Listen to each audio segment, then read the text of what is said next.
Quand tu pointes du doigt, puis tu dis c'est la faute du franchisé, il y a 3 doigts qui te regardent.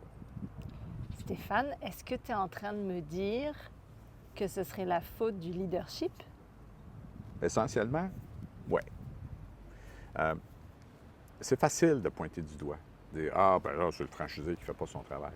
Mais à chaque fois qu'on fait ça, puis on ne se pose pas la question, coudonc, on a-tu fait le travail qu'il faut? Souvent, on voit que ça ne fonctionne pas. On n'a pas fait. Puis combien de fois on va avoir un conflit avec un franchisé, puis fondamentalement, on n'a pas fait le travail en amont pour qu'il n'y ait pas de conflit. Donc ça, c'est une partie de ça. L'autre partie qu'il faut comprendre, c'est qu'on ne peut pas aider un franchisé en situation difficile s'il ne se sent pas compris. Donc, il faut, encore une fois, prendre le temps. Quand on a un franchisé difficile, il faut qu'il se sente compris. Ses difficultés ne sont peut-être pas les vôtres, mais sa perspective est réelle. Donc ça, il faut vraiment en tenir compte. Toi, c'est un franchisé parmi tant d'autres, mais lui, c'est sa business, c'est sa vie, c'est son argent et c'est probablement ce qui tient sa famille.